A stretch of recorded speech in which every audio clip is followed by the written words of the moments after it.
To cook a great steak, focus on seasoning, patience, and a bit of chemistry. Steak dinners are a treat, so it's essential to perfect every detail. Here's how to achieve that ideal crust, according to the pros. Flipping a steak at the right time can be tricky. If you flip it too early, the crust won't develop properly. Pitmaster Erica Blair Roby, winner of Food Network's Barbecue Brawl Season 2 and owner of Blue Smoke Blair's Barbecue Academy, explains how timing is crucial to achieving that perfect sear. Flip the steak only once after a good crust has formed on the bottom side. If it sticks, it's not ready to flip. Don't rush the process. It's also important to monitor the cooking time carefully. If the crust hasn't formed by the time the steak reaches the desired internal temperature, you'll risk overcooking it and ruining the crust. The goal is to create the perfect crust before hitting your target temperature, as the steak will keep cooking once it's off the heat. Steak's done. You think so? It keeps cooking even if it's off the flame. The juices.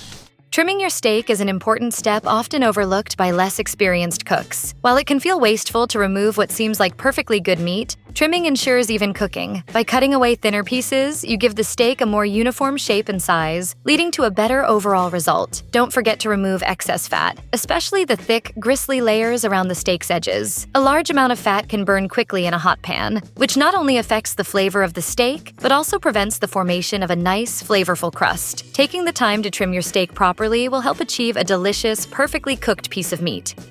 Achieving the perfect steak crust is both an art and science. Executive chef Justin Raponi from Canopy by Hilton Toronto Yorkville shares his expert advice. Achieving a crispy crust requires understanding the Maillard reaction, a process yielding the browning when heat meets proteins and sugars. The Maillard reaction, named after French scientist Louis-Camille Maillard, creates rich flavors and a golden brown color in various foods through a chemical process. Since then, other chemists have found that the Maillard reaction creates thousands of different flavor compounds.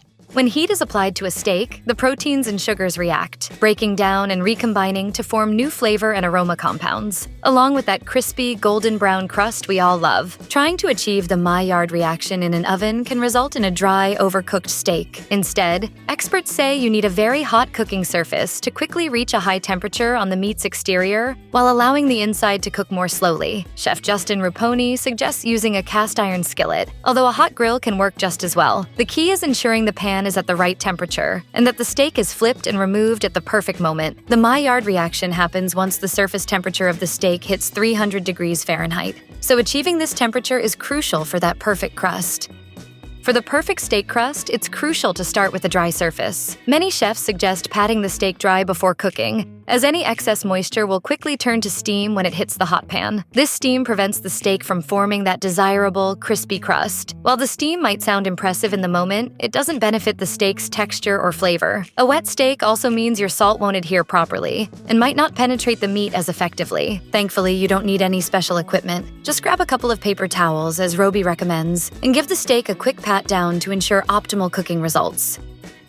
Bringing your steak to room temperature before cooking is a common recommendation among chefs. According to Quentin Welch, executive chef at Bourbon Steak DC, if the steak is cold, then the outside will cook much faster than the inside. This means the outside can get too charred or overcooked before the middle is even med-rare. Erica Blair Roby suggests letting the steak sit at room temperature for 30 to 60 minutes before cooking. While some chefs say 20 to 30 minutes is enough, others debate the necessity of this step. Allowing it to rest for a couple of hours won't drastically raise the internal temperature, and leaving it too long can lead to potential food safety risks. You don't want to risk bacterial growth, especially when entertaining guests, so keep the resting time within reason to ensure a delicious, safe meal.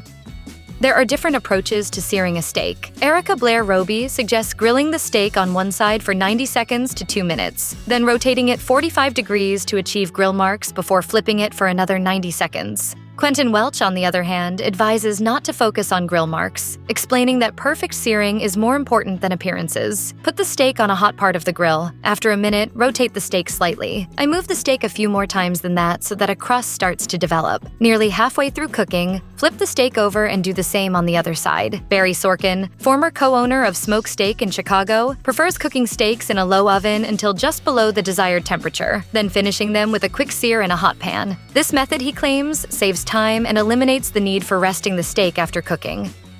Knowing when to take a steak off the heat can be tricky. Erica Blair Roby recommends using a meat thermometer for accuracy. For a medium rare steak, the internal temperature should be between 130 and 135 degrees Fahrenheit, 54 to 57 degrees Celsius. Since the temperature will keep rising after removing it from the heat, pull the steak off when it's a few degrees below the target temperature. For medium rare, that means around 116 degrees Fahrenheit. While the steak might look perfect with its golden crust, don't dive in just yet. Resting the steak is crucial for flavor and juiciness. As the steak rests, its fibers relax, allowing the juices to redistribute evenly. Roby advises letting the steak rest for about 10 minutes before cutting into it, ensuring you enjoy the most tender, flavorful bite.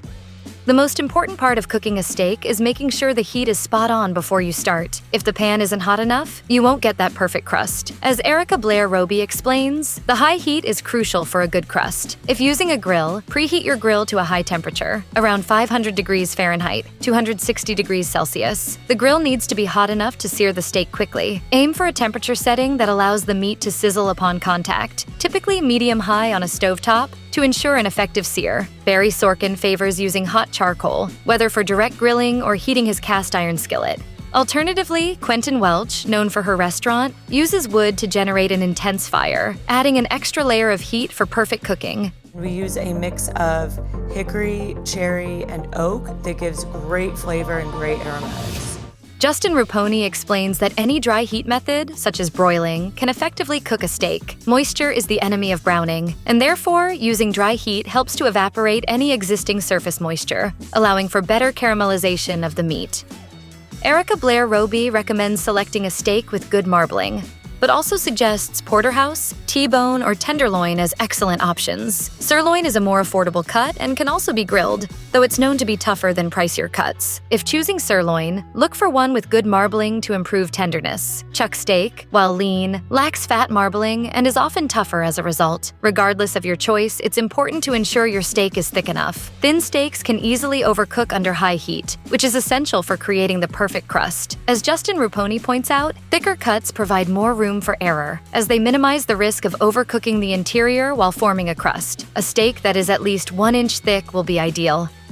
While adding butter to a steak is optional, it's undeniable that it can enhance the flavor. Opinions vary on the best time to add it during the cooking process. Some chefs recommend adding butter while the steak cooks or right after it comes off the grill. Quentin Welch suggests brushing the steak with butter during cooking, as it can help the crust caramelize. However, due to butter's low smoke point, it's crucial not to add it too early. Wait until the steak is around 20 to 25 degrees below your target internal temperature. Alternatively, Erica Blair Roby advises adding butter after removing the steak from the grill to avoid burning the butter. This method allows the butter to melt beautifully over the steak, enhancing its richness without compromising the crust.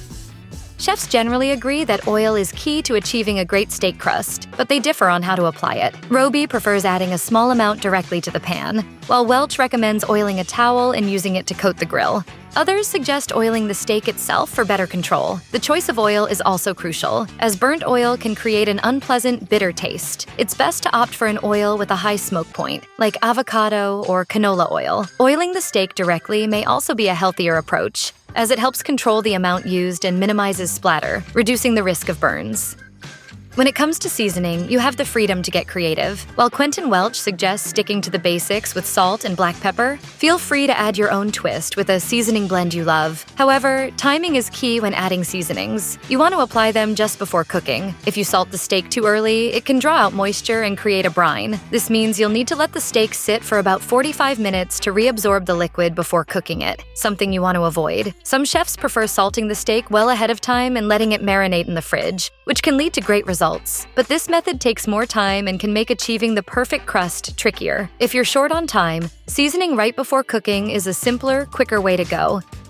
Once you've perfected the crust, feel free to get creative. Roby recommends dusting your steak with flour for an extra crispy finish. She also suggests experimenting with unique rubs, like coffee grounds, which not only deepen the flavor, but also help render the fat and create a delicious crust. You can also go beyond traditional rubs by adding ingredients such as crushed nuts, breadcrumbs, parmesan, or crushed peppercorns for a crunch that's next level. Feel free to get creative with sauces and garnishes. They can elevate your steak and give your dinner parties a fresh, exciting touch that will always surprise your guests. You like steak? I do.